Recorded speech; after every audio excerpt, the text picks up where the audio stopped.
Good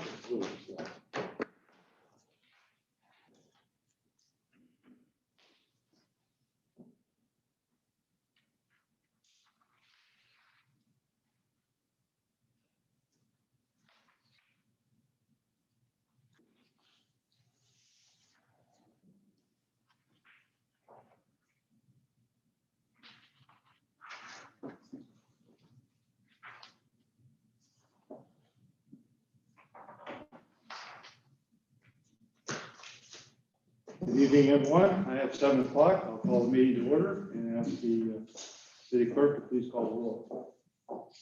Thank you, Mayor. Mr. Jeff Elshoff. Here. Dr. Joel Schroeder. Here. Mr. Justin Smith. Here. Mr. John Welch. Present. And Miss Diane Nguyen. Looks like she's absent. And you have a quorum, Mayor. Thank you. This evening we have opening prayer with Pastor Gary Green from the Gospel Assembly Church in Bel Aire. Thank you, Mr. Mayor. Let's all bow our heads together as we pray. Heavenly Father, our great creator, the God of love, the God of direction and wisdom, we acknowledge you and we thank you tonight that you are mindful of us, your creation. We're so grateful, Lord, for your mercy, for salvation, and the hope of everlasting life. Father, we commit this meeting tonight to you. We ask that you come and reveal your will in every aspect of our life. And in this meeting tonight, as we discuss the affairs of our community, we ask for your will to be done. Show us your purposes. We ask that you enlighten us, that we may know how you want us to accomplish our tasks. We desire your glory and blessing in all we do. Direct our thoughts, words, decisions, our actions toward the right path and help us stay on track. Let your will be done as we plan and make decisions this evening. Father, we humbly ask you now to move your mighty hand and stop this pandemic in our community, in our nation, in our state. We ask, God, that your divine protection be over our mayor and his family and the council members and their families. We pray for our police chief and the police staff, our EMS and our firefighters, and all those who choose to serve this community. We humbly ask, Lord, that your hand would bless us and stay this pandemic. In Jesus' name we pray, Father. Amen. Thank you. Please stand with me for the pledge of allegiance. Pledge allegiance to the flag of the United States of America and to the republic for which it stands, one nation, under God, indivisible, with liberty and justice for all. Are there any agenda additions to consider? Hearing none, I'll move on to the consent agenda. Contains only the minutes of the January 19th City Council meeting. So any discussion concerning the minutes from January 19th? Mr. Mayor, Mr. Welch, I'll make a motion to approve the consent agenda as listed and authorize the mayor to sign. I'll second. First from Mr. Welch and second from Mr. Smith. Any discussion? Hearing none, I'll call for a vote. All in favor, say aye. Aye. Opposed, same sign. Motion carries 4-0. Consideration of appropriations ordinance 2002 in the amount of $608,000, $111.56. It includes some beginning of the year expenses such as annual $10,761 payment to Axon for body camera storage and software, and the city's annual KMIT work comp expenses of $53,695. Capital projects accounted for $186,353.06. Is there a motion to approve the ordinance 2102? Mr. Mayor, Mr. Smith. I'll make a motion to approve appropriations ordinance 21-02. Second. A motion from Mr. Smith and a second from Dr. Schroeder. Any discussion? Hearing none, I'll call for a vote. All in favor, say aye. Aye. Opposed, same sign. Motion carries 4-0. So we have no city requested appearances for this evening. We'll move on to citizens' concerns. Do we have any citizens that wish to address council this evening? Clerk, do we have any comments from the meeting? We did not receive any, Mayor. Thank you. Hearing that we have no comments, move on to council member reports. Mr. Smith, would you like to begin this evening? Sure, thank you, Mr. Mayor. Last week I did attend the CCUA meeting on Thursday. A couple of topics of discussion. One was the KDHE audit that was conducted for the CCUA, which actually not only included the CCUA assets, but also some of the city of Bel Aire and city of Park City maintained assets. And we spent quite a bit of time discussing some of the remediations from a CCUA perspective and the path forward to there, addressing some mostly minor signage type concerns, painting concerns, and a couple of larger opportunities to just improve the work environment from a safety perspective. Just also from an awareness perspective, the CCUA is looking for a utility manager to backfill the previous utility manager who has retired at this point, and I believe our city manager and mayor are on the interview team working to find that person. And that's all I have. Thank you, Mayor. Dr. Schroeder. Just had a PCA meeting, but the mayor, I'm sure if he's going to address it either tonight or next week, I'll let him do that. Mr. Welch. I have no report. Mr. Elsa. I have no report, Mr. Mayor. Thank you. I also attended the CCUA meeting, and I concur with Mr. Smith's comments. They also add that they did have a 2020 true-up report that had some issues identified in it, so we did not approve it or really discuss it in detail. And we had additional administrative matters we covered for Sarah during the interim while we were searching for a new manager. And we will, I did get an email today to look at some resumes, so I will probably do that in the morning, give you some ideas, what I think anyway, and we'll move forward with some of that. So, okay, so I also attended the SCAC, the SCAP meeting via Zoom.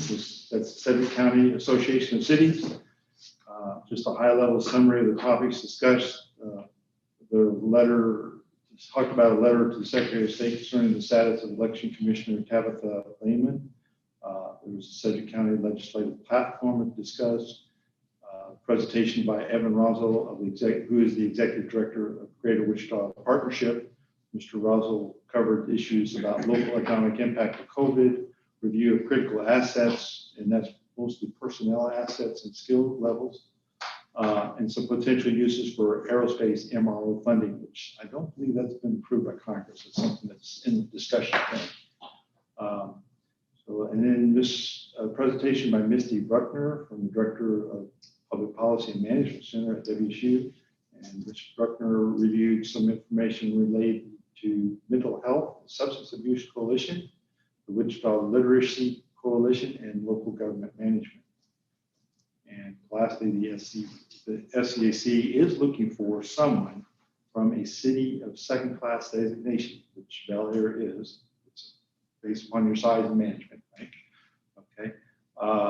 They are looking for somebody to represent the SCAC in Sedgwick County's Solid Waste Management Committee. So if any council member is interested, we are a member of the SCAC, and so you're eligible to volunteer for that. And I think they meet like twice a year or something like that is what they said. So I don't really have any details about what that entails.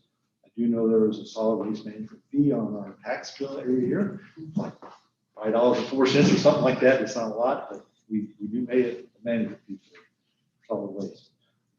So anyway. Looks like Sedgwick County may be on a slow decline in COVID infection rates. It's about 7.3% from a high of 19.2% on November 16th. And the data shows no evidence of any holiday spikes in Sedgwick County. So that's really good news.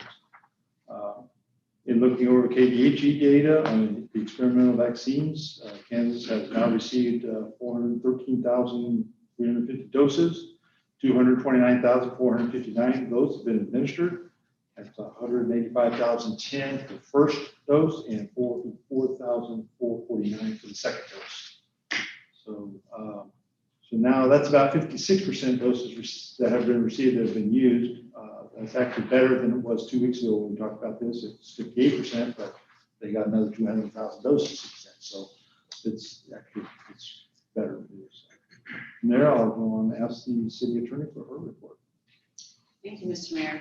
Sedgwick County did come out with an updated local health order. I haven't gone through the details of that. It came out this afternoon, so I would encourage the public to go see it, and I'll let council know exactly what that change is via email. One of the items that council is going to be handling today is the recodification ordinance, and for the public's interest, if you were currently interested in the code we passed last year related to swimming pools or backflow prevention devices, you would not be able to go to our code and see it. You'd have to pull the ordinance number and follow that.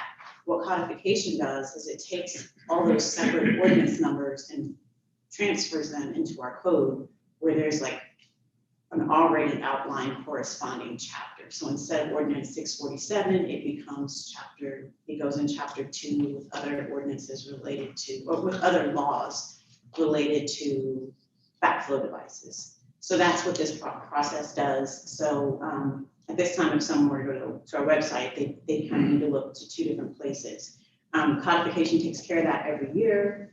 The next phase of that will be the kind of process that the manager has his team working on to come up with a process that makes it very easy to access those codes on the website. So at first we have to codify, and then we do that process. So that's what I wanted to update the general public on the codification. And that's all I have. Thank you. And Mr. Manager. Thank you, Mayor. Just to follow up on what Jackie was saying, we are moving forward with a new program that you will be utilizing for agendas, agenda packets, minutes, things like that. As it's called Muni Code. And so that's one piece of that we're just working on right now. The second piece of it deals with the codes. And so Jackie and Tristan are going to be working on that piece of it as we're updating our website to hopefully in the next 2 to 3 months, once you codify, put this with the Muni Code, and then we'll incorporate it into the website so that the citizens can go and much easier access minutes or anything in your packets, or search for codes and find the codes easier. So we just, I just signed that this week to get the process moving so that we get all our data to them and get it working. So hopefully when we're back upstairs, you'll be able to have a desk and you'll be able to pull up your packet right from there and search through it without the paper stuff. So, staff's pretty excited. We think this is really going to help you all, help the public. Not a huge cost. I think it's an annual fee of $5,000 a year, something like that. But I think it's going to help with some transparency from our citizens. So, thank you, Mayor. Look forward to that. It's good to have better access on our website and good information. So that's good. Thank you. Anything else? No, thank you, Mayor. Thank you. All right. Very good. Move on to item 9A, consideration of ordinance adopting recodification, which we just talked about. Each year, the Kansas legislature enacts laws that deal with traffic and public safety. Those changes must be incorporated into Bel Aire code requiring recodification. In addition, code changes made last year by this governing body must also be included into the recodification version. So City Attorney Jackie Kelly is here to explain the action and answer any questions. And I think she already did that, but if you have any more you'd like to add, you're certainly welcome to. We did see some changes to the state laws as they're kind of working on related to public safety. It seems like they're working on wanting drug-related firearms charges to be handled through state law and not through local ordinance. So we saw some of those those local laws get shifted away from us, and that's just the reality of that. But otherwise, the STO, the UPOC, the two codes that the law enforcement use stay pretty much the same for most purposes. Thank you. Any discussion considering recodification?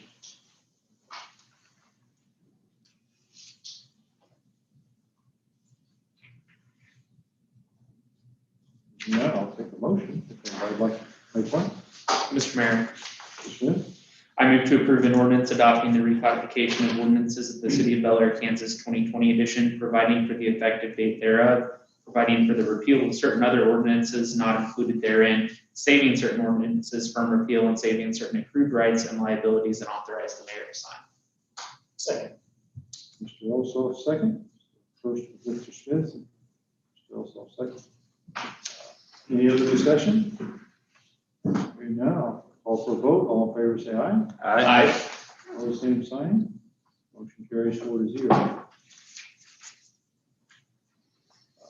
Item D is the development of the developer of Rock Springs Fourth requested an area be rezoned from C1 commercial to R5 residential. Planning Commission reviewed this rezoning application at their January meeting and held the required public hearing. They unanimously voted 3-0 to recommend council approval of this rezone request. Jackie here to answer any questions. So just a parliamentary question. Is Planning Commission authorized? Is that a forum? Planning Commission? Yes, we Okay. double checked that at the meeting. Good. Yes, they had a quorum. They went through the zoning requires you look at golden factors, which include the character of the neighborhood, suitability of the space for change, and several other factors. They thoroughly discussed each factor. And Henry Garber, who is here to explain the project and answering additional questions, but as to the process, the commission did what they were supposed to do. Mr. Mayor, Mr. Smith. I think it would be excellent if we could just get a brief overview from Mr. Lee on what they're looking to do with this rezoning, because that wasn't just abundantly clear to me as I looked at this. Me either. I think that's good. Thank you. Mr. Lick. Good evening, I'm Ken Lee, I'm with Garber, we're representing our client on this project, but it's going to be the design engineer on as well. The Rock Springs Fourth Edition was originally zoned C1 several years ago. The zoning was changed to C1 but at the request of the developer, because he was anticipating at that time that he would most likely try and develop more as a commercial type property, but conditions change, and he's still planning on leaving the front portion of the site that's directly adjacent to Webb Road is going to be left as commercial. But the rear portions of the site, the back part of it is going to be changed to R5, so it will allow them to do more duplex housing. There's still a lot of demand in the market for that. This is all adjacent to other duplex housing in the area, and one of your other items on that is going to be more duplex housing in the same area. So it's kind of an area that's kind of dedicated to that use, and so it's appropriate in that fashion. Just for informational purposes, Wichita zoning allows you to downzone, so if we were in Wichita, we wouldn't even need to make a request for the change because you're allowed to do residential and commercial in that zoning. So this isn't really all that unusual for requests in that fashion, but it is one of those things that city code here does require specifically residential zoning for it. So that's why we're requesting the change. But as I said, they are maintaining a commercial area at the front, and if you look at the plat map, there's a reserve B that's kind of an odd shaped reserve at the front. And the intent of that is to put berms and landscaping at the front to kind of create a visual separation between the entrance to the addition and the commercial area that's proposed at the front. Again, duplex housing, it's adjacent to other duplex housing that's already owned by the developer. We decided to build more. Mr. Mayor, Mr. Smith. I'm not sure I saw a plat map for this. That was actually the question I was going to ask is, when it comes to zoning, if we're changing part of the property, is that on the plat that it specifies which part is getting changed? Yeah, and on the legal description, I'd have to check that. I don't know that off the top of my head as far as that goes, but the intent was only to change the back portion of that side, so. It was, there's an exception within the legal description. Yeah, so that exception at the front would be the commercial, that large. The big rectangle. Yeah, the big rectangle front is intended to remain as commercial up there. Would you like me to pass this around? I'd like to see it myself, or at least know Can how you, many can acres. you help we're us talking find out about. on this color one? I mean, I know this one, I think that probably in the packet emailed out, but it wasn't sent out. Or it's not in this packet, so. So on the packet here, the kind of the pink color where it says Rock Springs Fourth, the front, I think it's like 279 or 300 feet. I don't have the map in front of me now, but whatever that front area is intended to be left as commercial, with the intent of that being some kind of a strip mall development or a small office development, depending on what the market drives. We did intentionally set the depth of it. We went with our developer and looked at a couple other properties to establish the depth that he wanted to have out there. Is the same owner own the parcel there that is not shaded on there or colored on there at the corner of 53rd and West? The property at the northeast corner or southwest corner of 53rd and Webb is not owned by the developer. That's an exception owned by somebody else, and they had no desire to be involved in the project at all. Okay. I'll bring this back to you. But Thank you. That piece there that you're referring to, Mayor, is actually not even in the city of Bel Aire. Oh, it is? Oh, I think you'll remember that from another discussion. Yeah. So that's something that you may want to consider at some point, is annexing that, because it's surrounded by Bel Aire. Can you give me an idea in acres, what we're talking about for duplex versus commercial? Off the top of my head, let me see that document real quick. Hold on, come here. I can tell you real quick. It's, Looks like the total's maybe 40 acres. yeah, there's 900 by.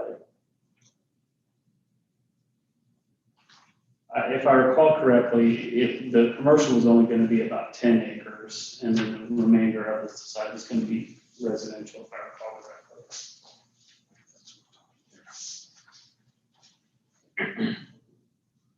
And again, what we did is we wanted to establish a space that was similar to other developments, and like, in particular, you know, where the O'Reilly and Taco Bell and that area there, that site, having enough room to have a building with a parking lot out in front and service area in the back and fire service room in the back is what we were searching to provide for the space available. And there were no objections to this. No, there was no objections. And there's nobody here tonight objecting. And again, the property to the south that's labeled as Skyview Block 49 on your other document, they're also looking for the same zoning, so they obviously wouldn't have any concerns with this being done. Mr. Mayor, was part of the process here to do a mailing to notify the adjacent property owners? Yeah, part of the process, we have to do an ownership list and everybody within, and I'd have to check the regulations, see the distance, but everyone within, it's either 200 feet or 1,000 feet has to be notified of the development, so, and that process was followed. Those people were mainly in the Rock Spring Third. Then. Yeah, in this instance, the mailing district would be other duplexes and commercial properties, so it doesn't really drive any negative. Same developer owns all that property. And he owns the duplex too. So, yeah.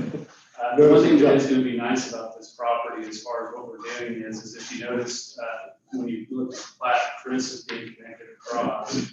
That wasn't originally part of it. He's sacrificing a lot of his other development to provide more connectivity with the plan of putting a neighborhood park and reserve D in this project.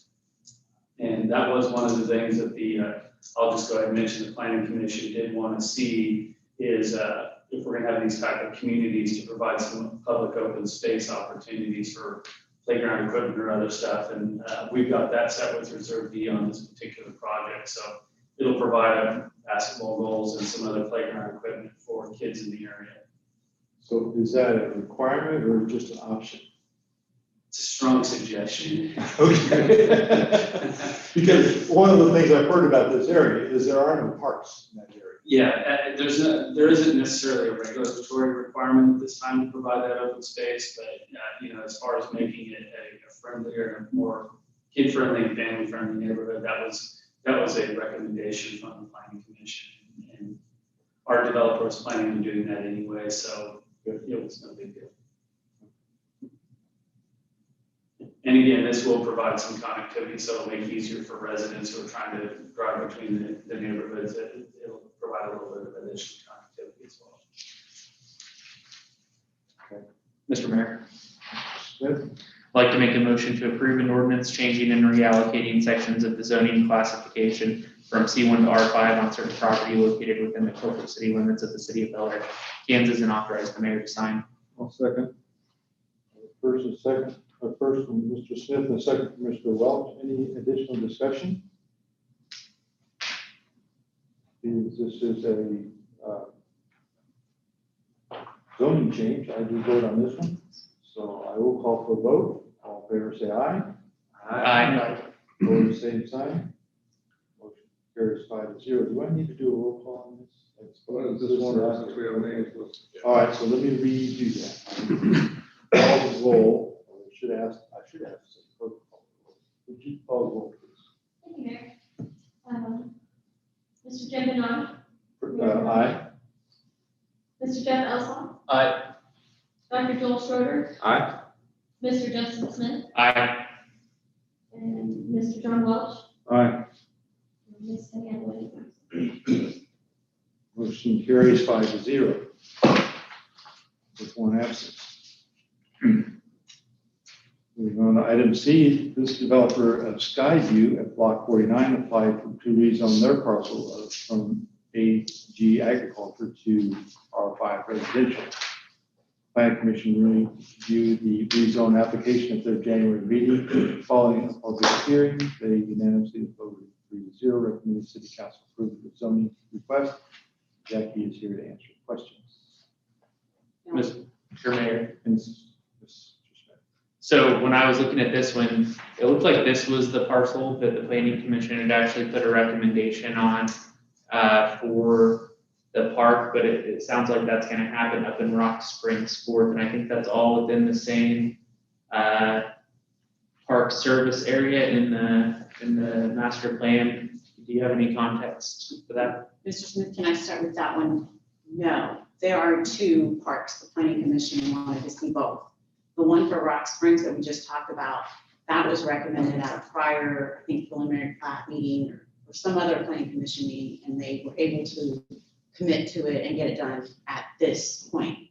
The Skyview is the green section, and the planning commission was concerned with the amount of density that the space needed, some green space. Skyview committed to agree to dedicate 2 lots to green space. However, planning commission just abundantly recommends that the approval be, part of the condition of the approval be having that green space.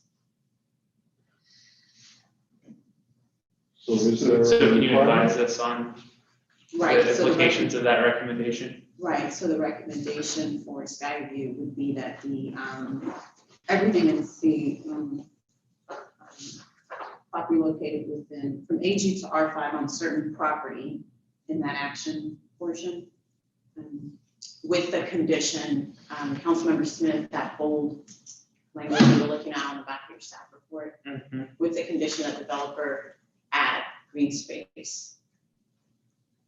The minimum size of 2 lots, somewhere centrally located within the development. Because that is exactly what planning commission approved. Correct. Okay. I'm trying to think of how to word this, but have we ever done anything like that before where the approval was conditional on something like that? You've done conditional approvals. You can always deny, approve as planning commission, approve straight out, follow planning commission's recommendation, or send it back to planning commission.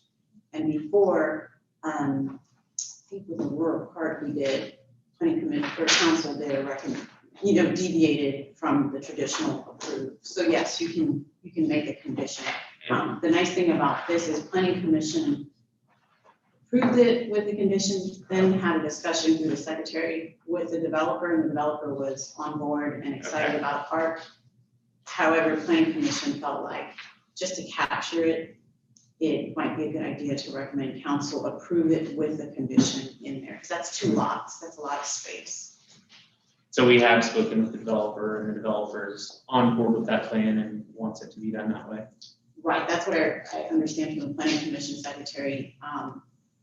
Ken, do you want to say? Yeah, I can speak to that. What we ended up doing is kind of right in the central park, the portion of the project where the main intersection right in the middle, we dedicated the northeast corner of that space to be a public open space park area that'll be, it's set up to be dedicated to the city as a public space. And it's 130 feet by 135 feet wide. You know, a standard city lot varies from 60 to 70 foot wide. So we're right in that ballpark as far as the 2 city lots with our area provided. It's probably 3/4 of an acre of space. And they will, what we'll do with what the plan is with it, and one of the developers, there's 2 gentlemen involved in the partnership on this. And one of them, he was happy that the city kind of forced his partner to let him do an open space because he didn't want to do one. So he was happy to go with it and say, look, we have to give him a partner. So there was no concern at all from his perspective, and they were happy to do it. And we actually, through just adjusting lot lines and just getting lot lines to line up, it was minimal impact for them. So no problem at all. I remember when the guy bought this, he talked about some kind of storage facilities. Is this all going to be residential now? Well, there's area to the east there's 40 acres to the east that they are looking at other opportunities, and they haven't made up their mind as far as what they'll do, but they're looking at more of a commercial type development. So that So what's in green will be residential? all green, the green is proposed to be all residential. They might do apartments, they might do storage units, they might do more just other general commercial, they don't really know yet. A lot of it's gonna be just what is the market kind of demanding as time goes on. The good thing is we get more rooftops over here, there's gonna start being more demand for some businesses, so they'll have more things that they can look at as far as options. You lost me again. You said commercial and storage, but are you talking about out in this? Yeah, it would be the uncolored or unshaded area to the east of the green is the Right, area that would okay. be any kind of development of that kind. That developer owns all that land clear up to the web. At this point, I think he maybe only has the first option to buy some of that land. I don't know that he owns it at this point. Is that correct, Ty? Yes, yeah. Yeah, he has an option to buy it later. So he has the first right of refusal on it as far as buying the property though. Well, actually, I think that was the contract that's set to close in a year. Oh, is that It's how under it's contract, but the closing. Okay. Yeah, so June or July of next year. So this is where we're starting Page at. to that, yeah. Okay. And the other thing I'll mention as far as parks go, the other thing that he's gonna want to talk to the city of Bel Aire about is the old Tierra Verde property, there's some lakes down there. And they probably are gonna approach the city about doing some new sidewalks around those lakes to provide more of a recreational opportunity for the residents. Because right now, that development's kind of, not much is happening, but they'd like to talk to the city about doing some sidewalks and provide some amenity there for the residents as well. But we'll see how that goes down the road. That's not a thing we have to do, that's just something they'd like to do.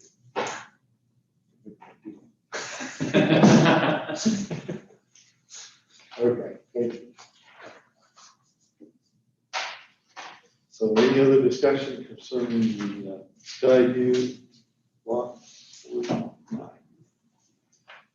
One other thing I'll say here real quick, the other thing this project will do is it will provide connectivity for the existing Rock Springs 3rd development and Rock Springs 2nd development to go south down through Tierra Verde in the future. So it'll kind of start providing for people who want to go different directions. And even EMS type services, it'll provide more opportunities for them to make it through the neighborhoods. Like you said, would not. So I know there's a road in Rock Spring 3rd that abuts the block 49, the Skyview block. Mhm. So you're saying it will continue on through, and the road from the south to Tierra Verde will be? Well, at the time that it actually curves back into Tierra Verde.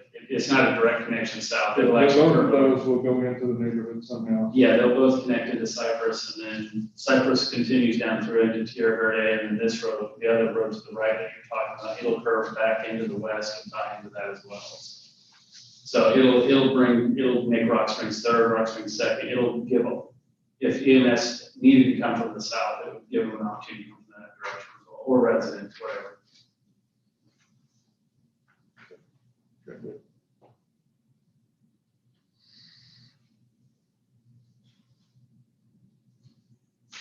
I have not seen the plat. There's also some other roads that look like they come clear to the property line when you look at them on the map.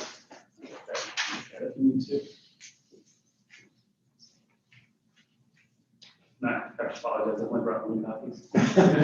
Didn't know we were gonna ask any questions.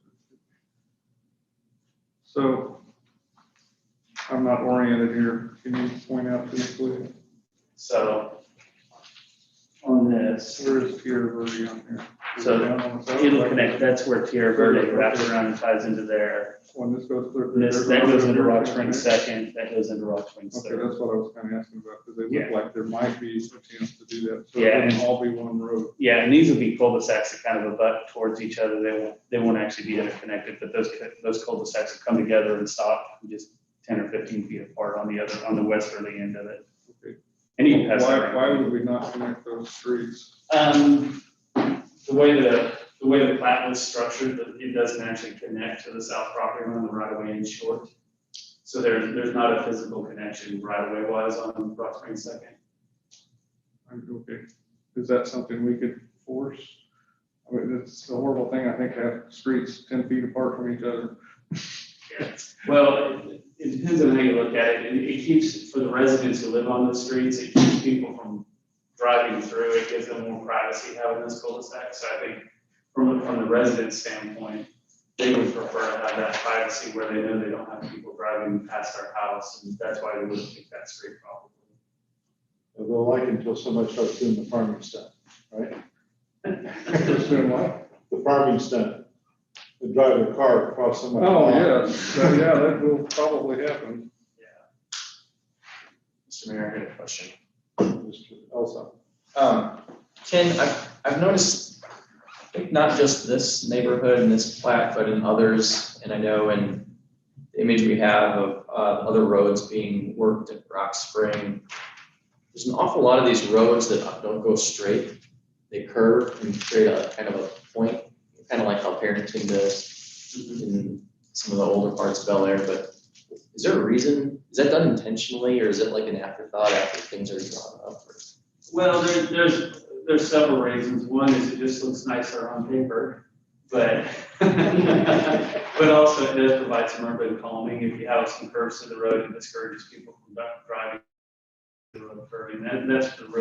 That's the primary reason is having those roads where just a straight stretch, it discourages people from seeing how fast the car can go through a residential neighborhood. So that's the primary reason. Okay, thank you. Some residentials that are straight to have speed problems and they put in speed bumps and those are like some of the worst, right? So they, my understanding, if you try to find ways to curb speeding without tickets or speed bumps. Yeah, and we did one here recently in a different community where the developer chose to go ahead and put in a circular kind of a roundabout entry feature when they were going to the property because they were going to end up with a quarter-mile long road that was dead straight right down the hill, no visual distraction to keep people from going fast. So they decided to put in a roundabout as the entry feature for their addition to discourage that. Maybe that's what we should consider with the two cul-de-sacs in, putting a roundabout there. I just hate to see that cut off that much from traffic. Well, It'd be one thing if we had houses around it, but we've got two streets backing up to each other. Yeah, and the problem here on that is, And I know you it's have not all your. two different owners, you don't have the same developer on both properties, so. I know, but I'm trying to figure out how the city could get involved to force that as a through street. The best point to address streets would be at the cladding. I'm sorry, I didn't The understand. plating point. The plating process. Yeah, that- because we're actually on zone change here. Since we're doing the zone change, you're just looking at, is this zone most appropriate for this use space? And then through plating, you could address necessary streets or roundabouts or other features like Okay. that. But can we retroactively force it on Robertson second? Is- Well, let me suggest this. How about we ask planning commission to look at that option for plating? And because they're gonna be doing the plating, you're, I don't know, sometime soon in the future, right? It's actually both, the plats have been submitted for the planning commission meeting this month, so that they'll be getting heard. You'll be hearing them in the not too distant future. They've already been submitted, so Okay. that's already in the process. So we'd like to have them discuss that. Can we ask that? Yeah.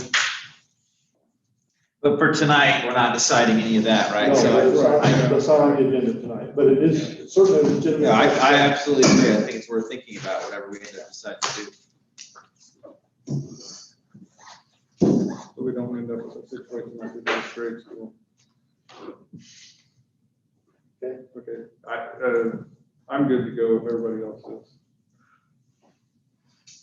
I'm ready to make the motion. I just need clarity on exactly, I'm not reading it exactly as it's written here, right?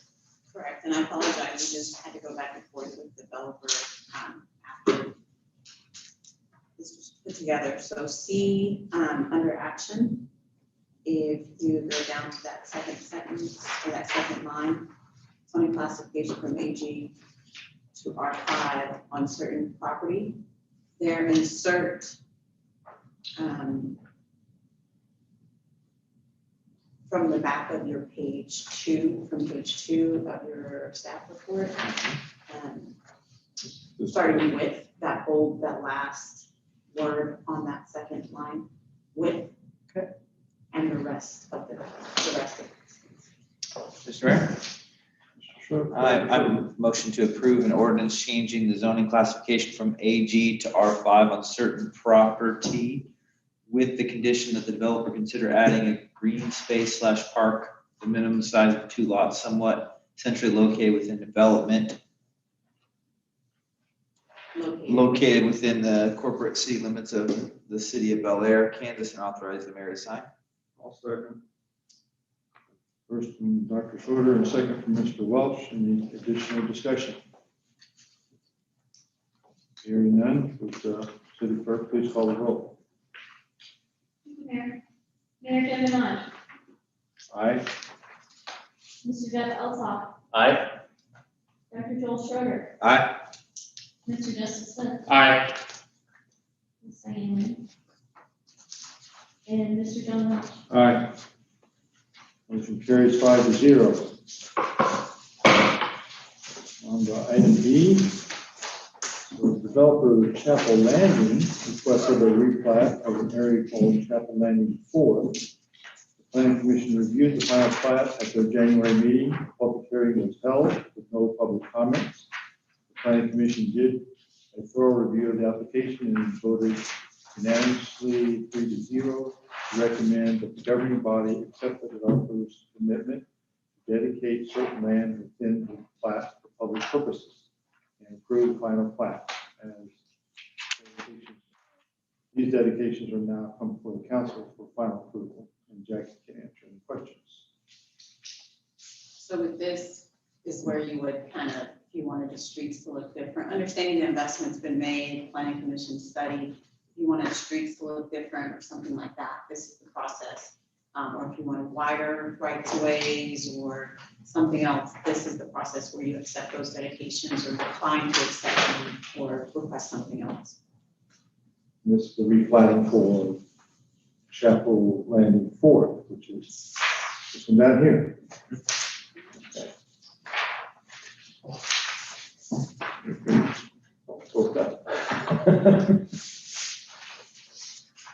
Because aren't they talking about this one here too? I mean, it's not on the agenda, but they're talking about that too. Okay. So And this for is the record, we are doing the plating on this one as well, so if you have any questions about it, I can answer any questions you have on that. I will say the purpose of the replat is the folks buying houses there, they've been kind of talking about the lots being larger than necessary, and just the drivers as far as what they're doing. So the replat was to get one additional lot on each side of the road, was what the purpose was.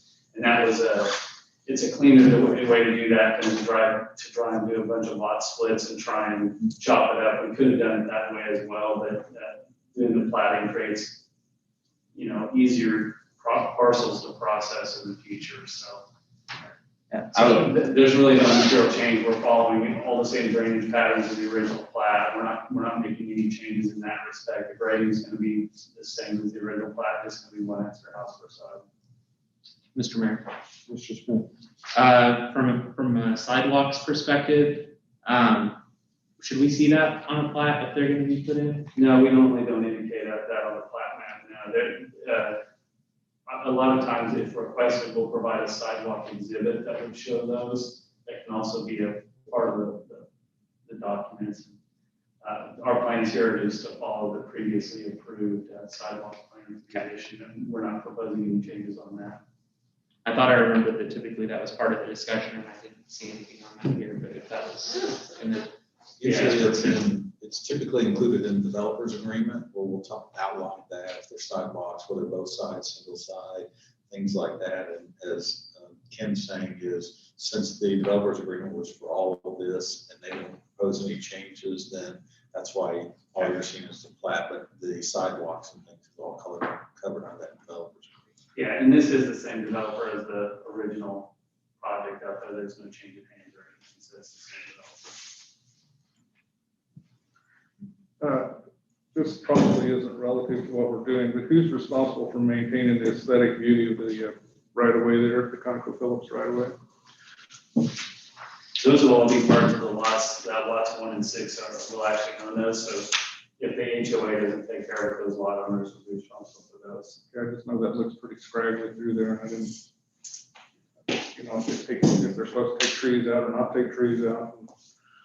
Since it's not dedicated as a reserve, it's going to technically fall upon the landowners there. And whether or not they're good stewards of that land.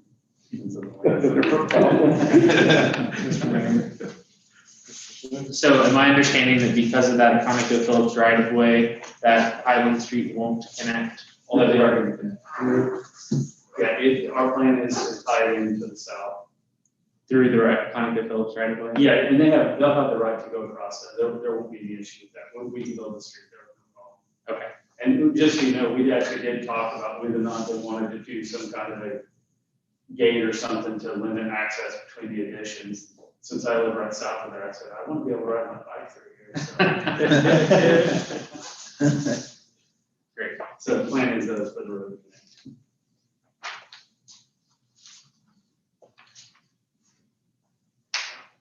And again, that's a thing that will improve connectivity through the different neighborhoods and that type of thing for other services. So it's a good thing.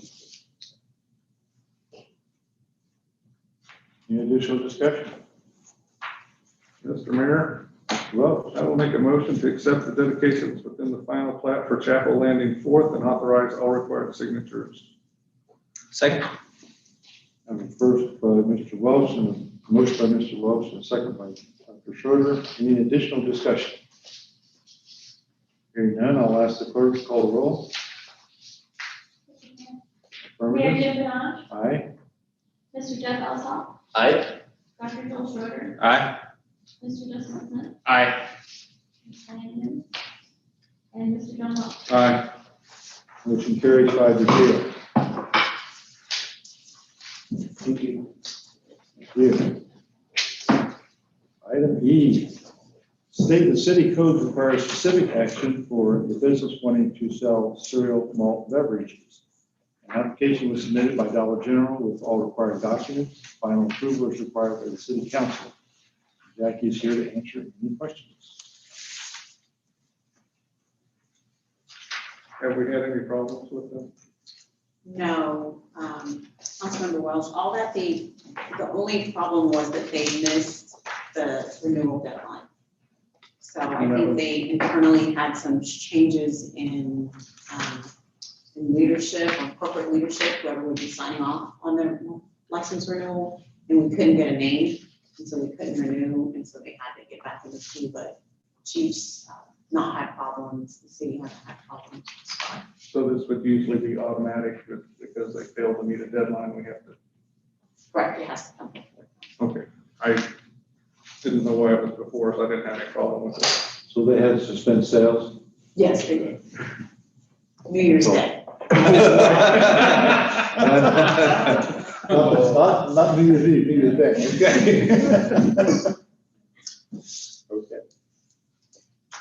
Mr. Mayor, Mr. Smith. I'll make a motion to approve a resolution of the governing body of the city of Bel Air recommending amendments to the motion to approve granting a limited retailer license to DG Retail LLC to sell cereal malt beverages in original and unopened containers, not for consumption on the licensed premises. Second. First and second, any additional discussion? First by, the motion is by Mr. Smith, the second by Mr. Wells. How could you do this? To run for another term so you can get it down. Hearing no discussion, I'll call for vote. All in favor, say aye. Aye. Opposed, same sign. Motion carried 4-0. Item F. So Senate Bill 13 has been introduced and hearings held for this legislation. The bill outlines specific requirements related to local government budget process and notifications. I feel there are a number of problems as written and goes against home rule authority. I asked the city staff to draft a resolution for your consideration. Just a couple additional notes about this. So official short title of this bill is establishing notice and public hearing requirements prior to approval by a governing body to exceed its revenue neutral rate for property tax purposes and discontinuing the city and county tax lid, prohibiting valuation increases of real property solely as a result of normal repair, replacement, or maintenance of existing structure, and establishing a payment plan for the payment of delinquent or non-delinquent property taxes. That's the short title. So this bill makes cities like Bel Aire go through a public hearing process whenever the city's tax revenues will increase for any reason. So properties increasing in value from the annual county valuation process will result in a revenue increase, even though the city did nothing. We would have to hold a public hearing. When new developments move to tax rolls, resulting in an increase in Bel Aire revenues, we would have to hold a public hearing. We need transparency in these revenue increases, but this proposal is an expensive, non-value added process. We will be holding hearings annually for revenue increases, even when we do not increase the mill levy. We've not increased the mill levy since I've been part of this body. The citizens will just become immune to these hearings as they become expensive annual events to the city and the city's business. The resolution requests that instead, the legislature consider just adding a breakdown of the tax increases that will be sent out with the county, by the county. This would be included as part of the annual county valuation statement, which many of those property owners get those every year. So lastly, while this goes to those legislators who represent Bel Aire, I think it would be good to send a copy to other municipalities so that they might have opportunity to adopt a similar resolution. Time is a bit critical on this. So, any comments, questions, or suggestions? Mr. Mayor? Mr. Smith, was that? Yes. Okay. Want to make sure. So it seems to me that there could be a couple of potential objectives that they're trying to accomplish with this. Do you have any insight as to what the chief motivation is behind this bill? What is it really trying to accomplish? What I have heard, and I can't tell you what everybody's thought process, they passed a summer bill last year and that it was vetoed by the government. What I've heard is that they're looking at getting transparency for tax increases because citizens see their tax bill go up and wonder why. I had a citizen ask me within the last few weeks why their taxes went up 7%. And I said, did you have a valuation increase in your property? Because we've not raised mill levies. And they didn't know that, but other people that were in that discussion said, yeah, that's what's happening. It's the valuation is going up, which I understand. That makes perfect sense that they would want to know that their taxes are going up. But that's just an automatic, it's just simple formula that the county can put into their increase in the valuation and say, okay, with this valuation, assuming these governing bodies do nothing different, here's what your tax will look like from all these taxing authorities, the school boards, the cities, municipalities, the county, everybody. And it would take care of everybody all at once. And it really is a fairly simple programming issue that they just need to do. And maybe print an extra piece of paper with that valuation statement. So that's what I envision that they would do. Because as part of our budget process every year, we hold a budget hearing and already conduct a budget hearing and talk about, the changes in the budget and hear any concerns where as part of that, we talk about the revenue and the expenses, and you can see that we're budgeting for revenue to go up, and that's not as a result of mill levy. So what I was trying to wrap my head around is the purpose of this really to improve transparency and provide for another public hearing, or is it designed to make additional procedural matters to try to prevent cities from collecting it or make it harder to collect extra revenue through the do nothing approach, right? Your mill levy stays the same, but values go up and so you collect extra revenue. I'm just trying to wrap my head around the purpose of what's really trying to be accomplished here. Well, that's the only thing I've heard. I don't know if you've heard anything different from I would just, the things you've had. I think discussions had? you're exactly right. The transparency is the driving point that they're trying to emphasize. The thing they're saying is that, though, remember we had a tax lid. You could not exceed this. Now this tax lid is going away. So this bill gets rid of the tax lid, but it makes transparency just as equally important. So cities like ours would argue we have a transparent process through the budget hearing process, through the open meeting that any tax increase would be approved at, or other methods. And like Mayor is saying, maybe the two goals can be met without adding this extra document. So if we did a mill levy increase, we would definitely have hearings about that, correct? Yes. Okay.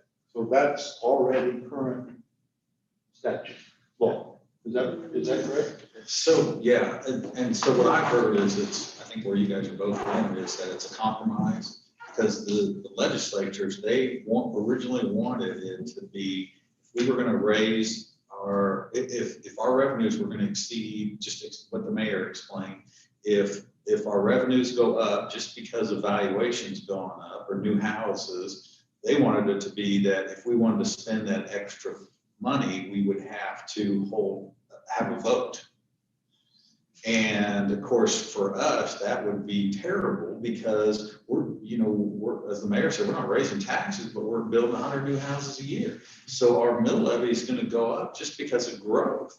And they were saying, if your revenues go up because of whatever reason, you got to vote to be able to approve that, or you're stuck at, last year's valuation, even though you built 100 new houses. And so the league and the cities were really saying, okay, we do have transparency now, but if you want us to hold another hearing or something because of that, we'll do that.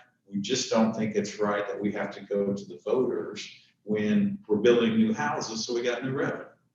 And so I think that's kind of a compromise type thing. So it's better than, like Jackie says, better than it was. It's, as the mayor said, it's still another hoop that we have to jump through.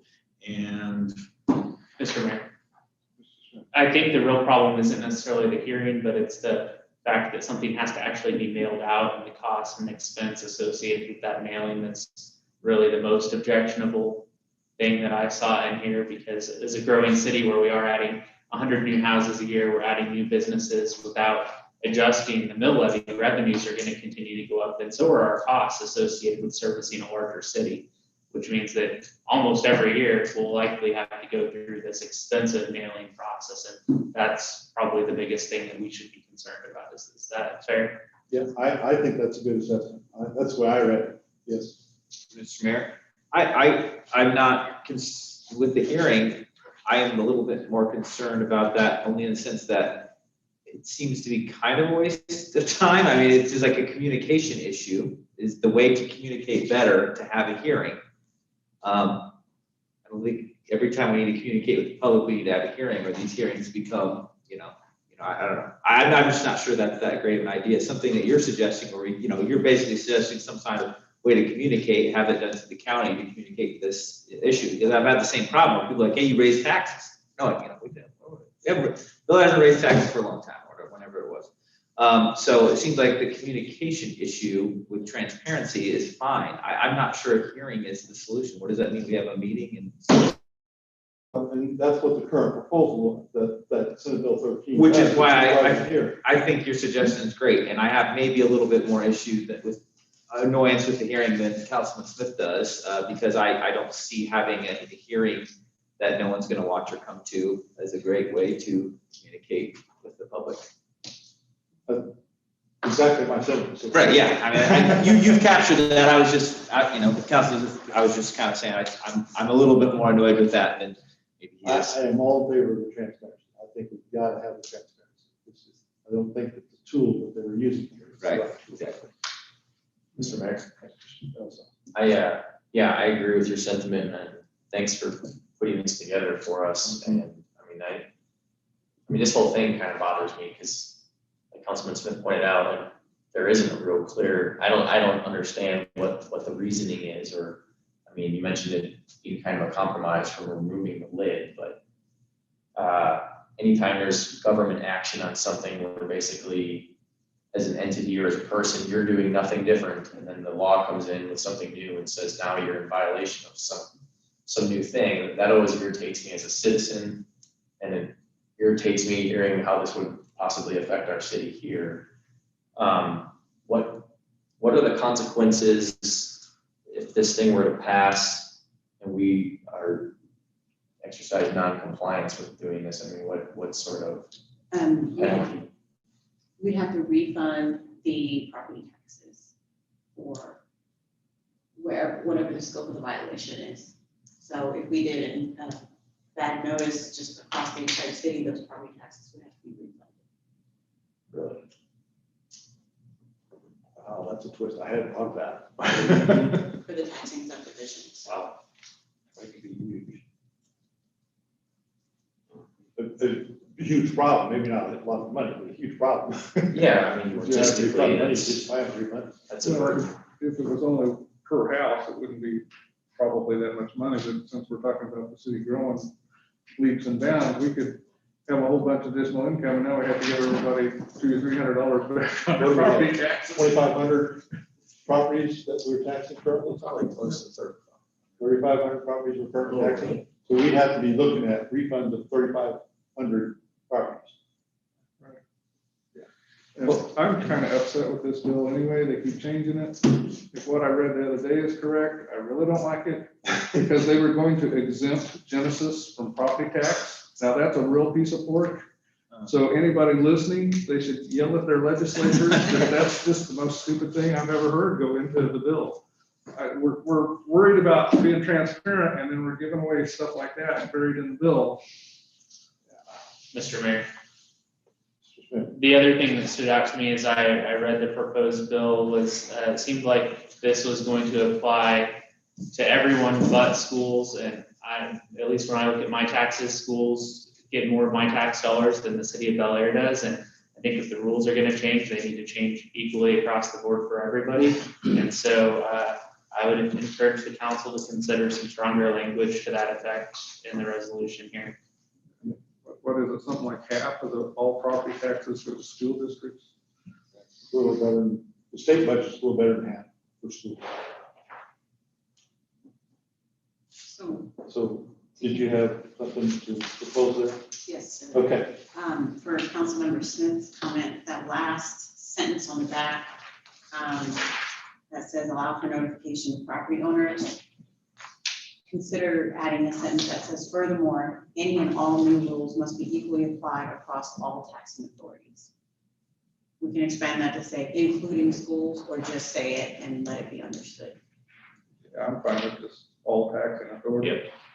Because I think that's the point exactly I was trying to request is, the rules should be the rules and let's not make it any more complicated than we have to. And if there's an issue with taxation transparency, and such a large portion of the citizens' tax dollars go to schools, we should have the same process across the board. It'll just eliminate some confusion. And this goes back to the same thing where we sent our priorities to the state. Keep your hands off our business. We know what we're doing. Our citizens know how to vote us out if they don't like us. Yes. Mr. Mayor, are there other bills that are floating around like this that you're aware of, or is this pretty centralized? Not that I'm aware of, that doesn't mean they're not. There's a bunch of stuff goes on in Topeka every year, and they are pushing hard this year because of the COVID thing. They're kind of afraid that they might have to shut down early again. They don't want to miss opportunities on that. So they're pushing legislation hard this year just to get things done. So that's why I made that comment about time is of the essence on this thing, because I want this in their hands tomorrow, at least by email, and maybe follow up with a hard copy so that they're aware of what we're saying.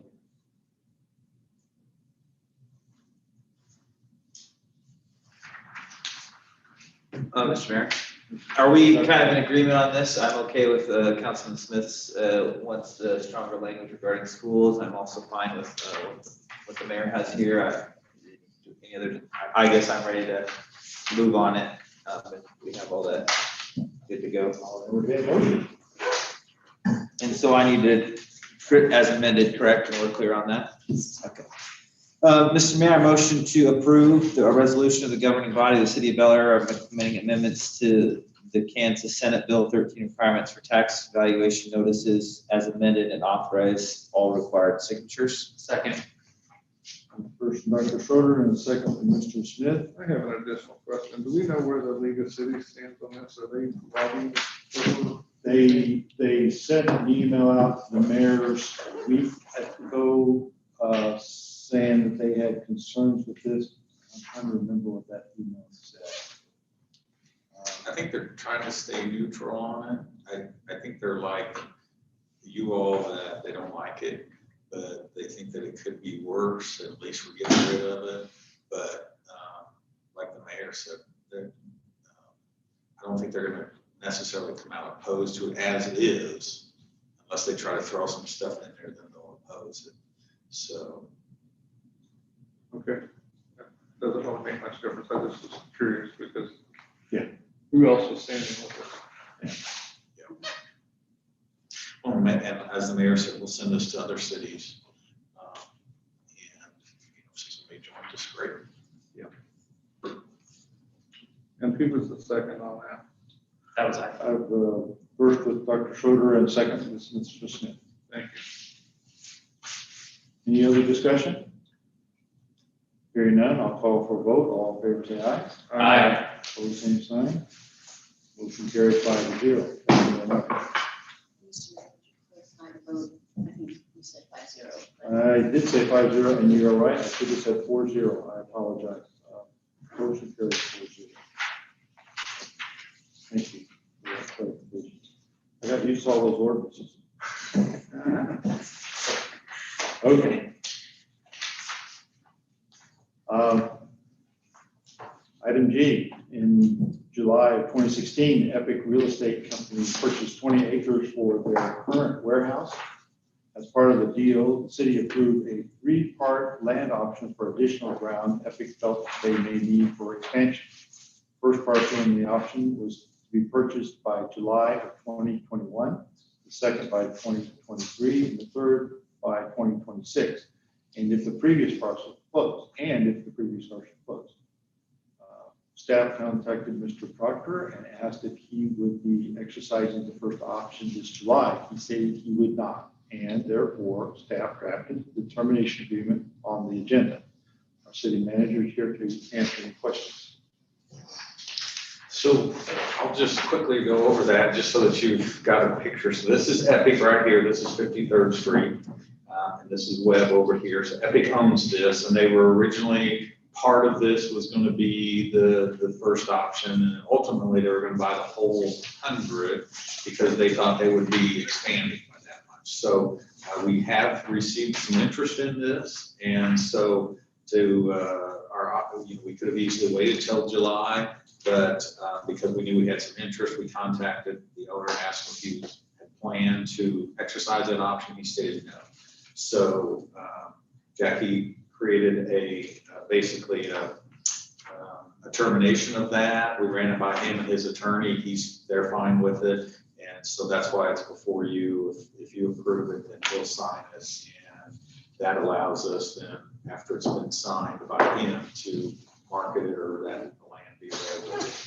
Will that have to be filed with the county register of deeds? Yes. Yep. Okay, thank you. Very good, thank you. Any discussion? Just, Mr. Mayor, I guess just to clarify things a little bit for the public, this is basically just freeing up some contractual work so that the land can be available sooner than it otherwise would have been with the current contract in place. So gives us the ability to potentially sell land sooner than we thought it might. So it's I think it's a really good thing for the city. Good, thank you for that clarification. That's good. Mr. Mayor, I'll motion to approve a termination of 2016 exclusive option agreement by and between City of Bel Aire Public Building Commission and Epic Real Estate, and authorize the mayor to sign. Second. I have a motion by Dr. Schroeder and a second by Mr. Welch. Any additional discussion? Hearing none, I'll call for a vote. All in favor, say aye. Aye. Opposed, same sign. Motion carries 4-0. Executive session. Is there a need for an executive session? Mr. Mayor, I think we should have a short executive session tonight. Okay, would you like to make a motion? If I can spell it out right, I will motion to go into executive session for the sole purpose of discussing the subject of personnel pursuant to the KSA 75-4319 exception for client attorney privilege. Invite the city manager and city attorney. Meeting will be for a period of 10 minutes. And resume in open chambers at 8:20. Is that right? 8:21. 8:21. That's right. 8:20. We just need to amend that motion just a little bit. Okay. Subject of non-elected personnel, they're kind of picky about that term, and then for non-elected personnel. That's not non-elected personnel. Maybe, I'm not sure how to say the topic without. Well, okay, so you mentioned attorney-client privilege, so then subject of attorney-client privilege, attorney-client consultation. So the subject of attorney-client consultation? Yes. Okay, I'll amend it to that.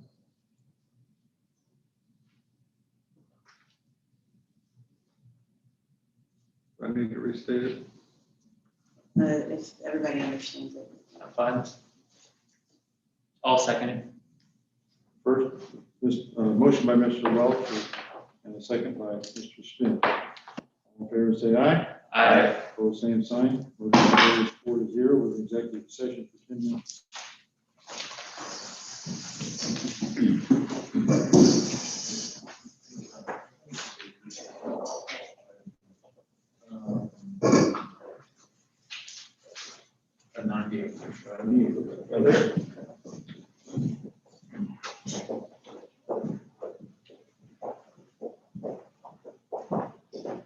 That's great. I knew I won't forget that.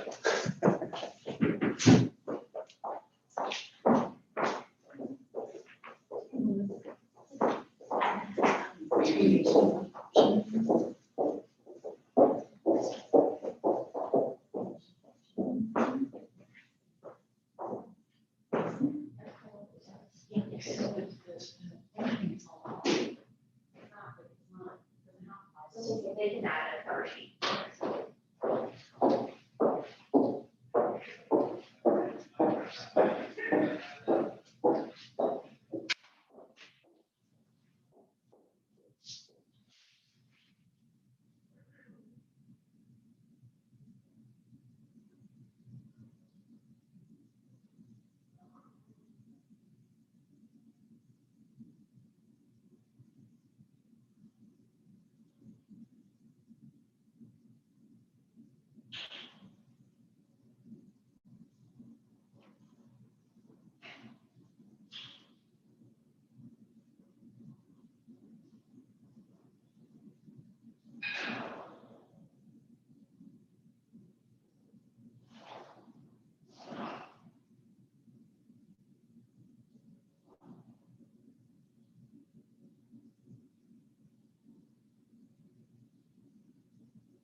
Anyway, hold an executive session, we'll call the meeting back in order.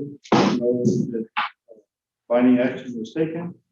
And this meeting is back in order. Next item is discussion and future issues. So our regular scheduled workshop for February is on the 9th at 6:30 p.m. We'll make sure that works for everybody. Always there, so plans to think that, right? So the manager has 4 topics to cover, which are animal control, community events, special events in brush light, and salary scale changes.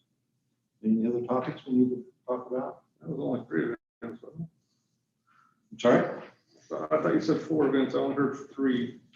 Well, one's kind of a double. Okay. You're right. Hi, when can we talk about things like speed limits? You had said we should put that off, but. Yeah, so what I've got is for March, we might be able to add that to Ann. Ann's coming in, she's gonna have the whole workshop to talk about streets. So, you know, Ted will provide the amount that you have to spend, and then, which will be over $1 million. And then she'll come in with her list of the roads, and it'll be your decision to what roads we're gonna do, that kind of stuff. And see a lot of markings on Rock Road. Yeah. So, you know, if you want to talk, because we're talking about streets, so if you want to add that to the street discussion, we could talk about speed limits then. Okay, please add that. Okay. Mr. Mayor, Mr. Smith. you'd mentioned, I think in a prior meeting, that you were actively having some discussions with HOAs on sidewalks and sidewalk upkeep. Will you be prepared to give us an update on that? I this think workshop? I'm targeting April for that workshop to be, and I need to chat with Ms. Jackie about that. Okay. So I can give you updates, but I want to try to. come I up know with as some we ideas. get further into the year, our workshops start becoming budget workshops. Right. And so Yeah, so, those type of topics, I just want to make sure we get covered at the first of the year. yeah, and that's what I'm targeting, April now, so. And then the other thing Mayor and I were talking about for April is an update on the website redesign. So Tristan will be able to share what all's happening there, see what, get your input on it. And then we'll have rolled out the Muni code. You've done the codification. Jackie will be working on rolling that in. So in April, we can bring you up to date on that as well.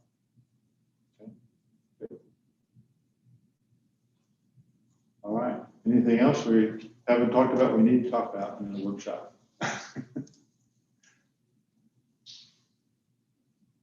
Okay. A motion to adjourn. Mr. Mayor, I'll motion to adjourn. Second. Motion by Dr. Schroeder and second by Mr. Elson. Any discussion on adjournment? Hearing none, I'll call for a vote. All in favor, say aye. Aye. Opposed, same sign. Motion carries 4-0. We are adjourned. I would like to ask for 5 minutes for restroom break. I'll second that. I'll vote yay. I don't think we need a formal motion. I'm just going to do it.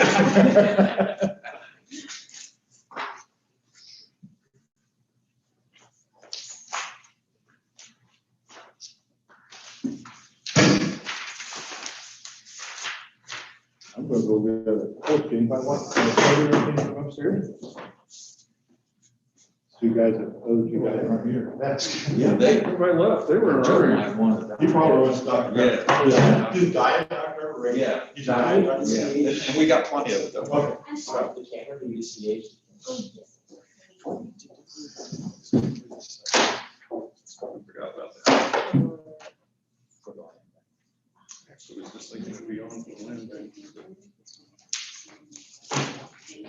It's kind of, I guess. Then we couldn't have our executive session.